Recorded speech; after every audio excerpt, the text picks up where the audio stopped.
Planning for the Good Fight started right around the time I was writing it. We started doing a lot of pre-production, try to do as many storyboards and things like that that we could. We got as much in place as we could possibly think of as far as scouting out locations. We did a budget breakdown, we tore the script apart, put it back together, and saw what we were going to need as far as costs, and started looking at all the logistics of it. As a director and as an actor, I'm a big believer in read-throughs and table reads, talking with the actors about what kind of the characterizations that they want and what I want, and just making sure we kind of at least start on the same page. All right, so shall we do this? 15 minutes to 9 o'clock. Will, tall, lean, handsome but beaten, stares watching the minutes tick by. I have to think of James. So do I. And I don't want him growing up without a father. Sarah stands up from the porch, turning to leave to enter the house. Talking about the backstory is something that I wanted to do with you guys. So you knew the motivations, you knew where you were coming from with each thing you said, you did, you knew what the relationships between the characters were. Talking with Mike was very important in preparing for the character. We had a lot of phone conversations. We had, at different times, had varying opinions on the character, which I thought ended up being a pretty good thing, to have that sort of balanced creative tension. I don't want to make a 1940s Western where everybody's like clean shaven and like crew cut, and like, oh.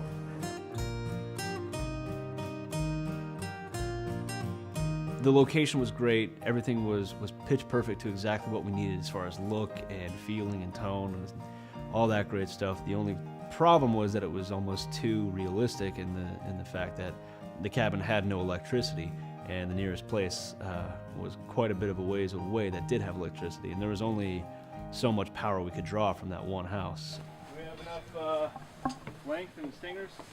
Okay, so at this point we've used all but 2 stingers, running from that house up to here. Yep. I know you didn't want to use the generator, but I don't think realistically we're going to get away with that. We're going to have to go buy more stingers. We can't use the generator tonight. Okay. Because it's going to be Because I so still have damn one more loud. light that I have to sit out there. I know. Yeah. All right.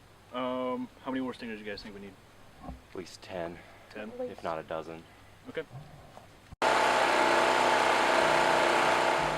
I really did enjoy getting to wear the costumes, and definitely a lot more material than we're used to nowadays. I mean, getting into costume and hair and makeup always helps you find the character a little bit better, a little bit easier. But it's just, it's fun to try things on. You get to play dress up. I mean, I have the overjacket too. I love the overjacket. Yeah. Okay. Can I see what that looks like with that?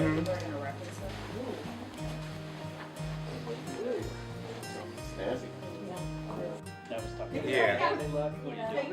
I like this. Okay. Are you cool with it? Yeah. Setting up the first shot, it felt like it took a really long time, but in the reality of things, I don't feel like it really did. I think it was the fact that we had to wait until it was nighttime to shoot. We had to find that nice balance between making it look natural and making it look like it was actually nighttime. And that's always a delicate balance, trying to find that perfect mix. It was definitely a challenge trying to light it in theory before we could actually light it at night, so that we didn't have everybody there until 4 in the morning. All right, everybody's cell phones off? Okay, you guys, everybody ready? Camera set? Okay, cool. Let's get Slade in there. Everybody ready for the first shot of the night? Scene 6, shot 20, take 1.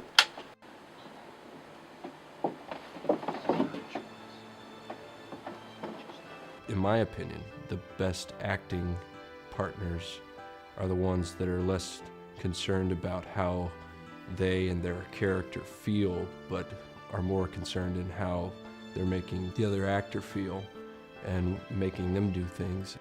With that as the criteria, she's the best. We have a pretty easy dynamic when we work with each other because we've done it before. And then getting to do read-throughs and kind of working on the scenes before filming even started just helps us find who our characters are and then how they can relate to one another. And it's always fun working with him. We can both be somewhat goofballs, I guess. So some of the setups that we had to do got a little crazy because of just the nature of the location that we were using, the cabin specifically. We used 2 ladders, and on those ladders we put a floor of 2x4s going across from all the ladders to the porch, kind of creating a bridge. And there's some behind the scenes photos of it, and it's just, you know, it's not something your mom would want to see you doing, but it was for the best. And we were as safe as we could be. When we were shooting at Camp Joy, it was quite frigid. I don't know if it got below freezing, but it was definitely in the 30s. Luckily, we weren't doing like a summer shoot or something where we had to be out in swimming suits. So it was nice because I got to have a blanket wrapped around me, and the costumes have a lot of layering and a lot of fabric, so it helped me keep warm. And it just being in the elements helps your performance because, I mean, I looked cold and it was a cold night and you can see our breath, and I didn't have to pretend. That was real. It's not necessarily fun, but it definitely helps. And I mean, I got to at least huddle around a fire for a while and help, you know, unfreeze my toes, so. How's everybody feeling? I know it's been a long night already, long day, it's been cold, but I appreciate you guys doing what you're doing. I got a roaring fire, I'm good. Yeah, that's a bonus, right? Oh yeah. At least we're at a place where it's appropriate to be in the film.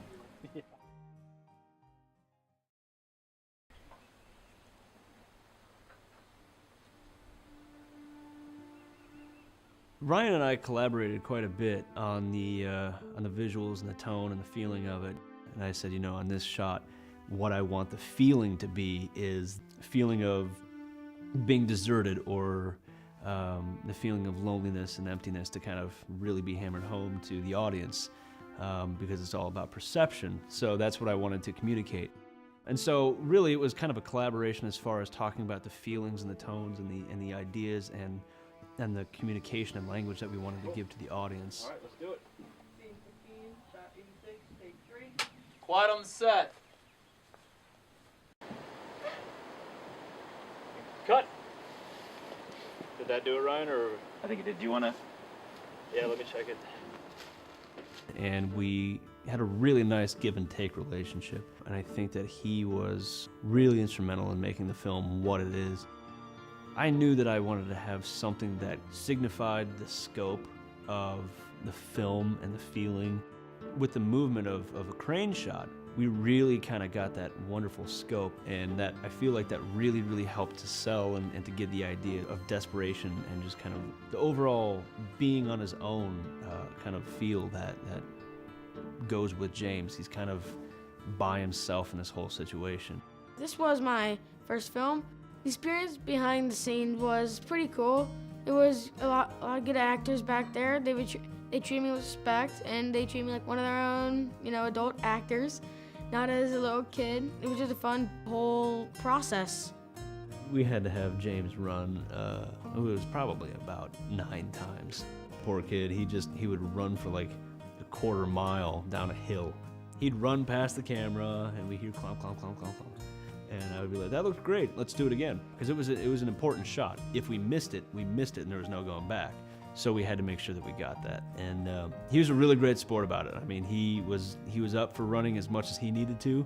And when he ran his little heart out. He almost ate it one time. He was running, he almost tripped and fell, but he's all right. He stayed up. But he was great, man. If you guys want to go over there, premiere. We're sold to 160. Oh, cool. I don't know if you guys want to go to Newport, but that's where it's at. stick shift. Yeah, we're looking at a couple things. That was free. You youngsters. That is always nice. It's a theater. Weird. I don't trust you.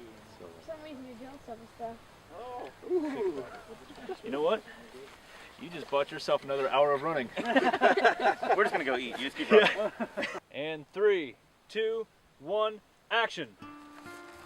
You know, in anything you do, there's things that are not as enjoyable. I'm not a very patient person, but so waiting is never a thing that I like. But certainly waiting is filmmaking, because it just takes forever to do things, you know, because it's so intricate. And I was always nearby a walkie-talkie, and so somebody could wake me up and drag my ass out there so people could get on with their work. But no, the long hours it wasn't bad. It was fun. Sorry, this is going to be a really obnoxious thing. Can we take the shoes and move them over? Don't worry about the shoes. Leave the shoes. All right. That's for Dad. Action. I've been directed by people that will tell you what to do down to your breathing and the way that you say a line and how you turn your hand on this word, and that's no fun. As an actor, you appreciate being able to just do, because so much of acting is then just not thinking or trying to feel anything, but just like being there, listening, and then I think I'll take these shoes and do this thing. And he allowed that, and that's a very pleasant way to work. Overall, it was a very good experience. We had a lot of fun. I know there were a lot of challenges and obstacles, but there always are when you're doing things like this. But that's what makes it worth it. You get to have these experiences, and then you have something to talk about.